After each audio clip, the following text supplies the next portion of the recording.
Hey guys, welcome to one of my YouTube videos where I use exposure therapy to help cheat my choking phobia. Today, it's been a long time.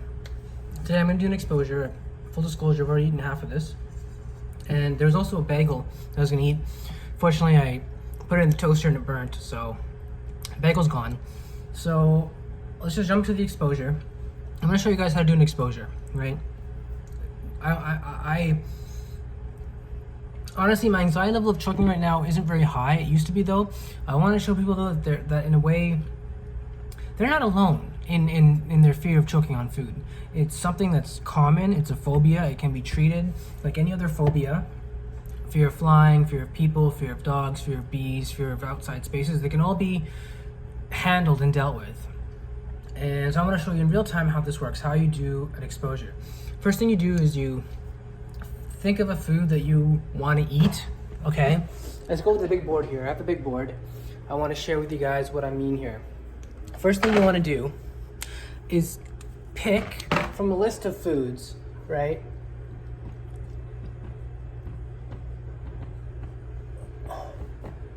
Create a hierarchy list, right?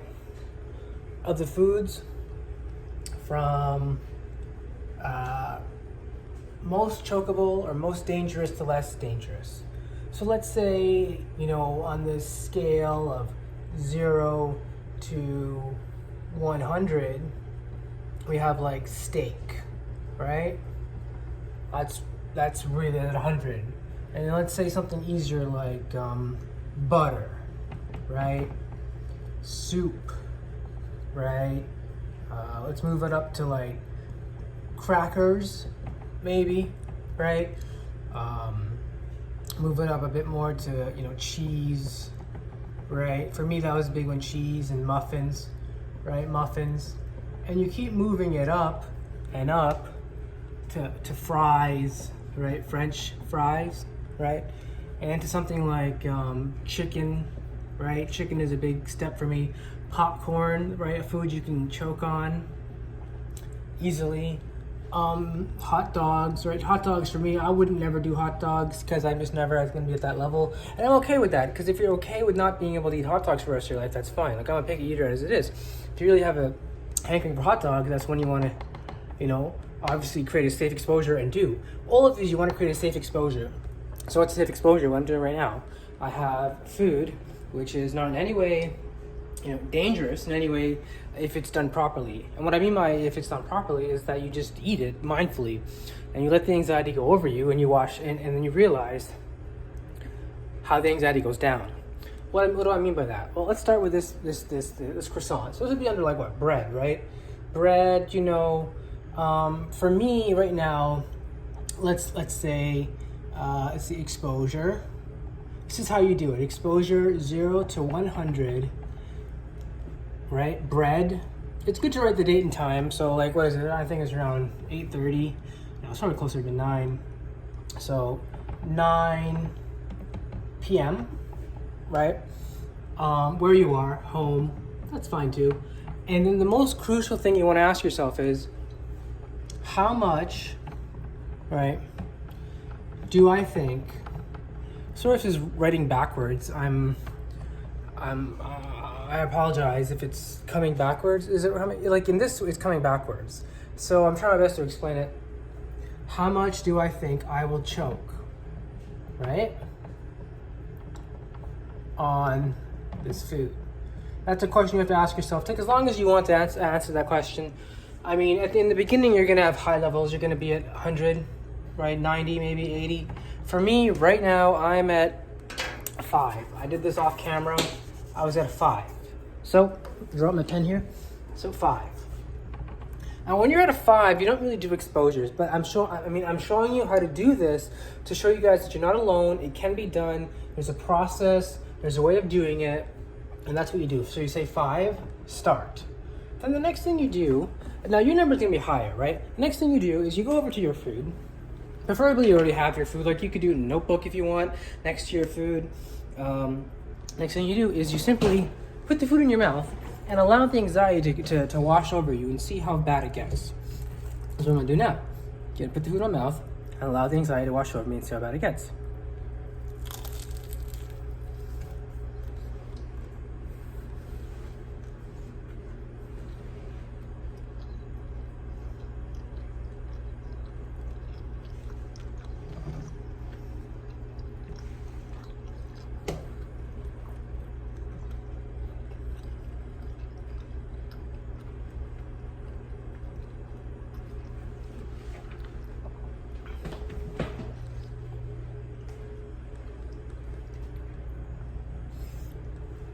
honestly, I found it stayed at a 5. The next thing you do is you write the end, 5. As you can see, there's more to this croissant. And for people who have higher levels of anxiety, you want to increase the duration, right? Increase the duration of the exposure. Like I just did an exposure of 1 bite because it was only at a 5. So I can show you like in a graph form, or how about I just show you like this, like you increase the duration when there is higher anxiety levels, okay? So if you have higher anxiety levels, you do a duration of a exposure that takes perhaps 30 minutes, 20 minutes. Like mine just took, right, 40 seconds, 30 seconds. The whole point though is to understand what just happened there. What did just happen? Analyze it to death, right? So what just happened? So I'll show this to you guys one more time before you guys want to erase it. Before I'm going to erase it, right? So what just happened? What just happened to your body, to your mind, to everything around you? I'll tell you what happened. Let's write it down. And this is one of the things where you just have to buy into the therapy. If you don't want to buy into the therapy, that's, your understanding of your problem. If, for example, I'll give you an example. Some people turn to faith and think therapy is, not really, something they want to be a part of. That's perfectly fine.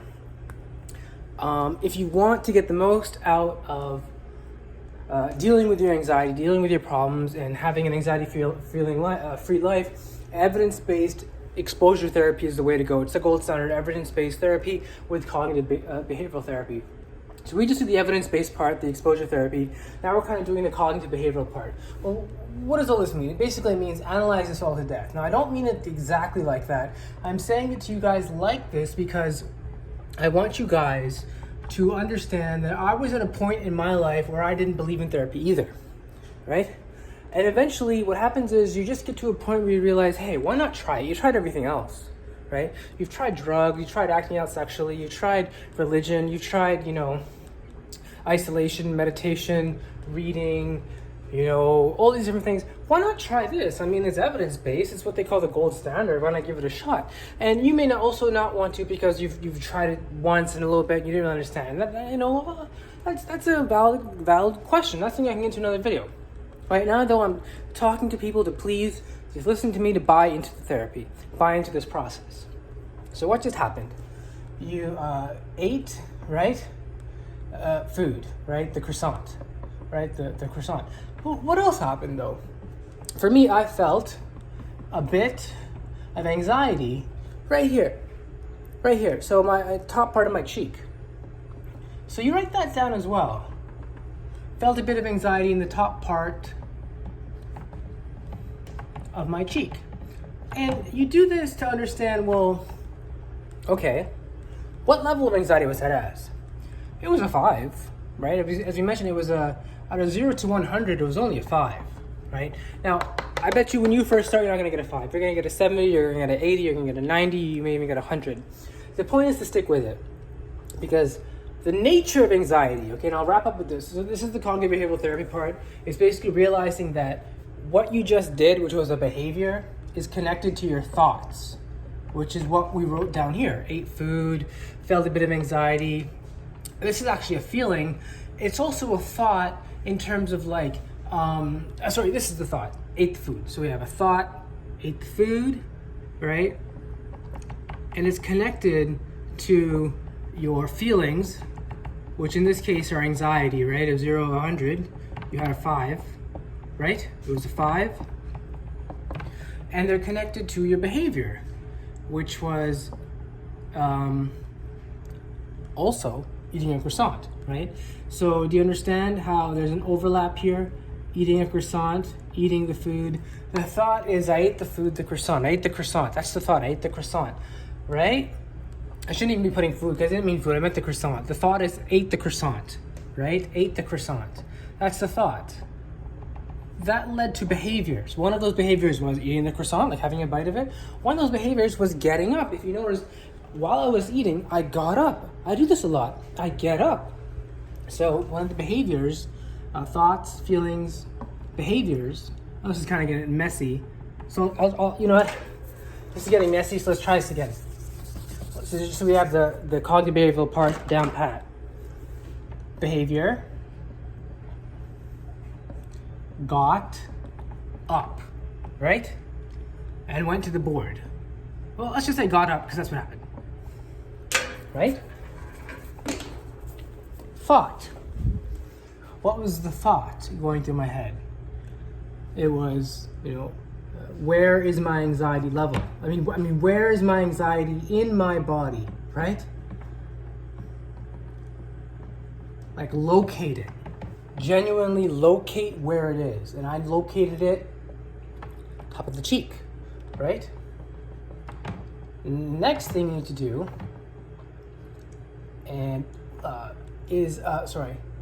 the next thing you need to do is we have behavior, we have emotions, and we have thoughts. What was the underlying thought of this whole thing? Right? For me, it was to share anxiety or share exposure therapy with people.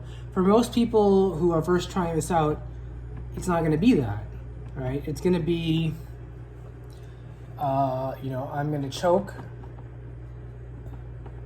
Or I had that thought. I had that thought today.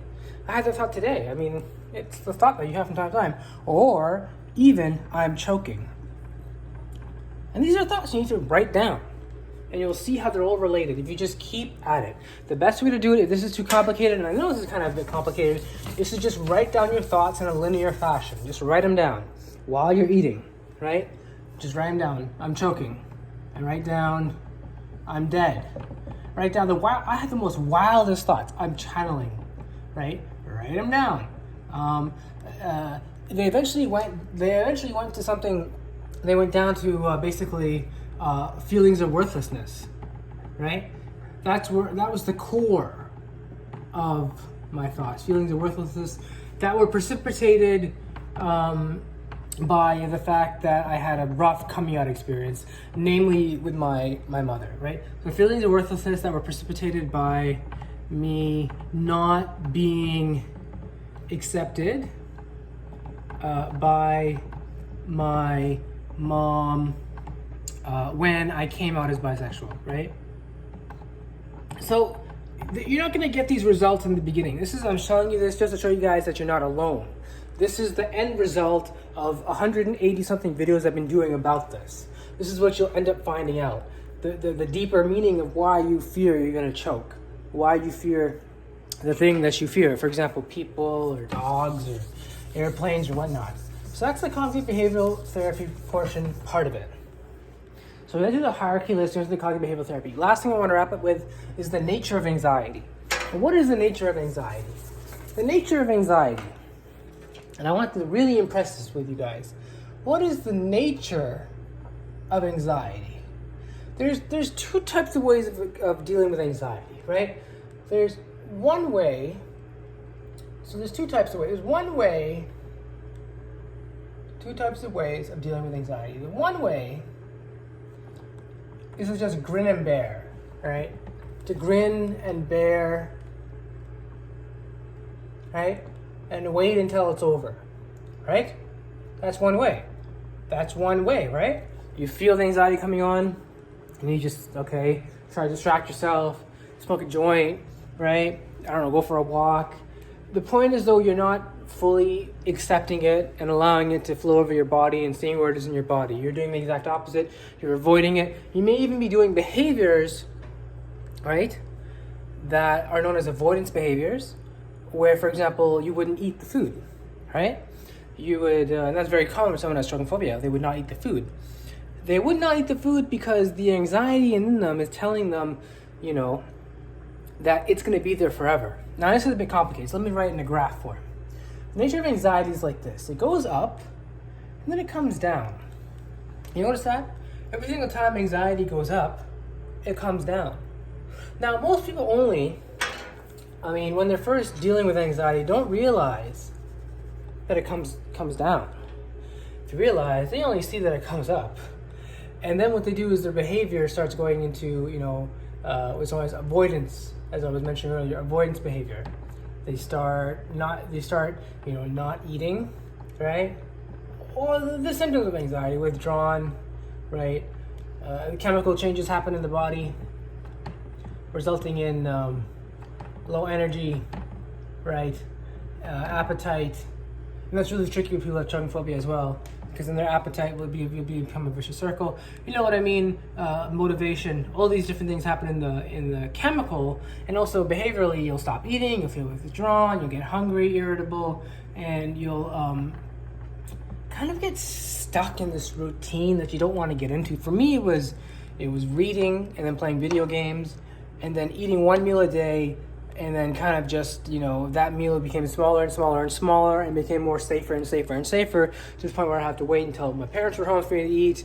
You know what I mean? I'd have to pray, have special prayers, yada, yada, yada.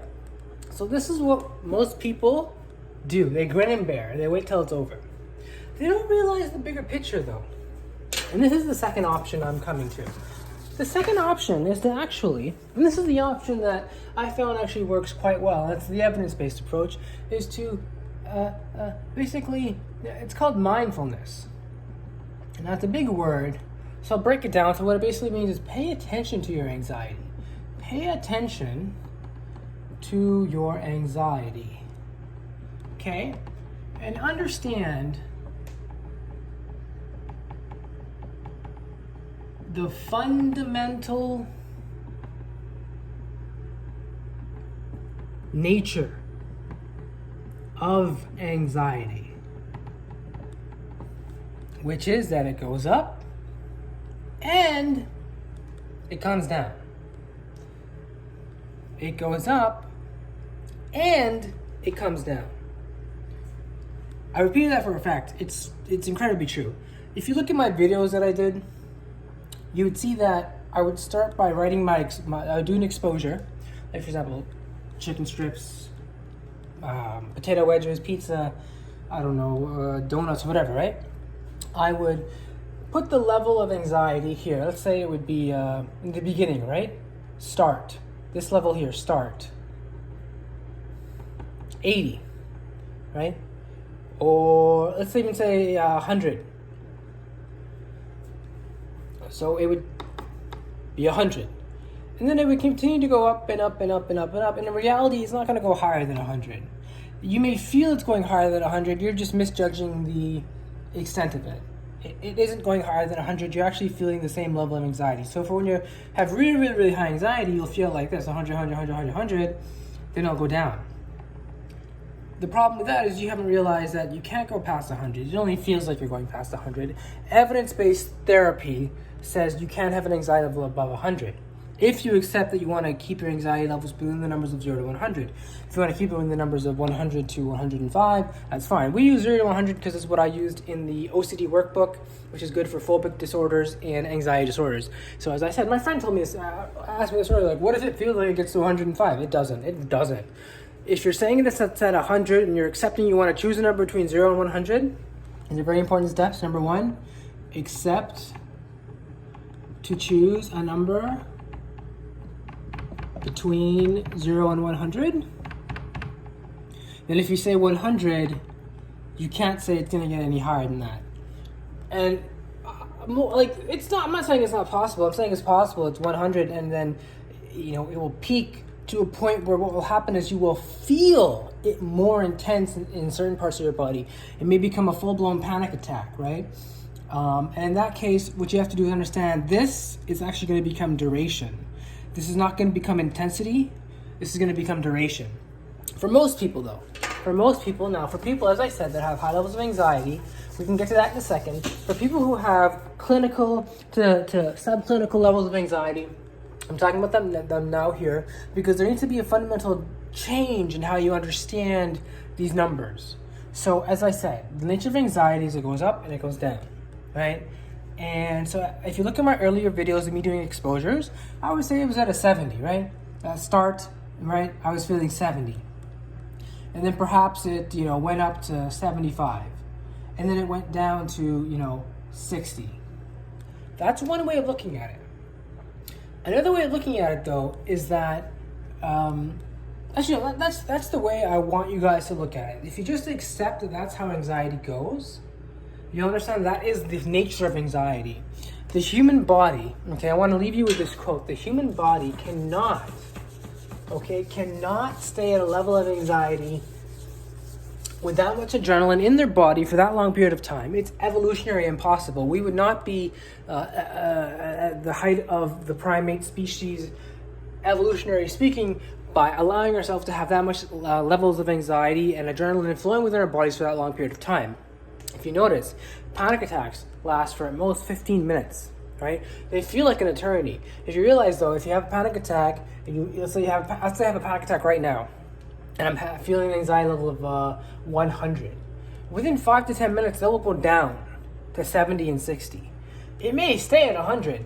It's possible. Not for more than 15 minutes. If it is for more than 15 minutes, you may have some sort of like physical problem going on with you, not a mental. I hate saying it like that. Not a an anxiety attack, panic attack. So I just want to leave you with this quote, and I want you guys to actually think it through. Okay, it's from Dr. Shanna, who's on Obsessed, which I'm going to get into probably in the next video or video after that. She basically said, this is what I just said, the human body, okay, cannot stay at heightened levels of anxiety for extended periods of time